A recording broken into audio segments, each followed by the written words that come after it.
This week, 5 things happened in commercial real estate that will change how you underwrite, lend, and invest. Inflation just killed the refi math half the market was counting on. New York invented a brand new way to tax real estate, and your city is already copying it.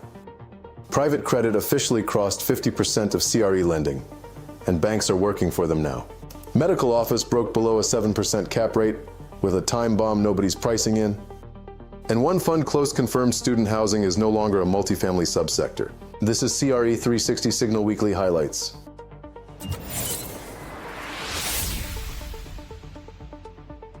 April CPI came in at 3.8%.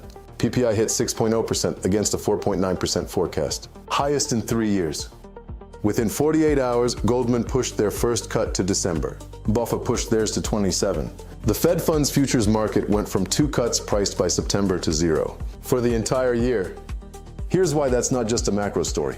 Most 2026 maturing loans were written assuming at least 1 cut by June. That's what made bridge-to-perm math work on value-add apartments, select service hotels, suburban office. That assumption is dead. CMBS BBB minus spreads were already near 450 basis points over swaps. They widened more. And energy at plus 18% year over year is hitting every petroleum-based material on your job site right now.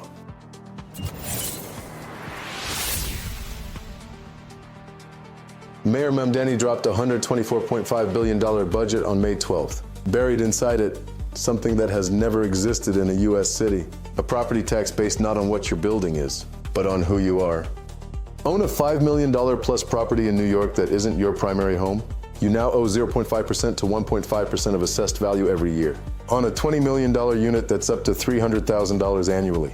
About 1,200 properties qualify. The city projects $340 to $500 million a year. The legal challenges are coming, but that's not the real story. Vancouver did a vacancy levy in 2017. London added a non-resident surcharge in 2021. Paris went occupancy-based in 2023.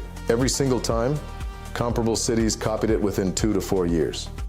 San Francisco has a version in committee right now. Boston has discussed it for 2 sessions. Miami has tried 3 times.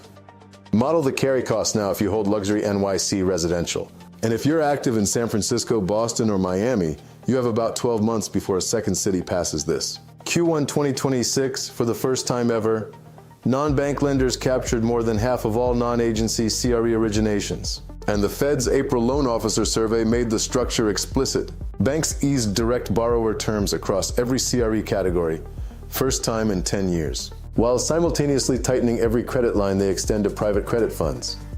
So the bank is no longer your lender. They're the wholesale funder behind your lender. The debt fund is now the retail relationship. S3 Capital just closed $132 billion, double their target. $4.3 billion in origination capacity, LP base spanning North America, Europe, Asia. When this market gets stressed, it won't transmit through bank balance sheets or REIT earnings. It will transmit through LP redemption gates at private funds, quarterly. You'll hear about it from your fund administrator, not Bloomberg. If your lender is a debt fund, know their warehouse line, their gate provisions, their key man clause. That's a term sheet question, not a workout question.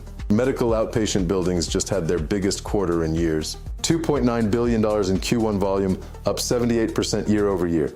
Average pricing at $310 per square foot. Cap rates broke below 7% for the first time since 2024. Welltower is moving a 296 asset, 18 million square foot portfolio for $7.2 billion.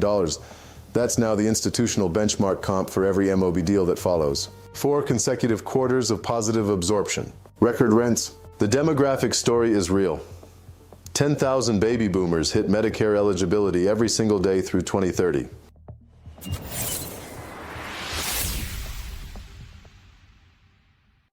But here's what's not in any cap rate right now.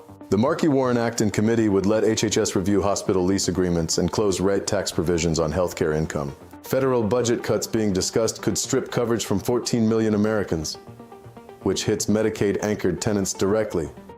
A 6.9% cap on a Medicaid-anchored MOB and a 6.9% cap on a hospital system-guaranteed MOB are not the same asset. The market is pricing them identically. Sellers of stabilized health system-affiliated MOB, this is your window. Buyers closing at sub 7% on Medicaid tenants, build the policy risk premium in yourself, because the market won't do it for you. Core Spaces closed the largest pure-play student housing fund in history. $164 billion, 64% above their target, 80% LP re-up rate, in a market where most managers can't hit 50%. But the dollar amount isn't the story. The structure is, this is a discretionary closed-end fund. That almost never happens in student housing. What it means, Core breaks ground without a syndication round, executes without a partner approval lag. At a Power 5 campus where entitled sites are scarce, that's not a marginal edge. That's a structural monopoly on the next supply cycle. Demand side is the tightest in 5 years. Yardy's 200 University pre-leasing tracker is running 340 basis points ahead of last year, against the slowest new supply pipeline since 2021. And Core's flagship-only restriction is a liquidity decision. A 300-bed development at Michigan or Ohio State exits to 6 to 10 institutional buyers. A regional directional school gets 2 or 3. That gap compounds into 50 to 100 basis points of cap rate spread at disposition. This is what industrial looked like in 2016. Student housing at flagship universities is at the beginning of that repricing arc. If you own entitled land near a Power 5 campus, update your valuation today. That's your signal for the week of May 18th. Subscribe, share it with someone who needs to hear it, and we'll see you next week.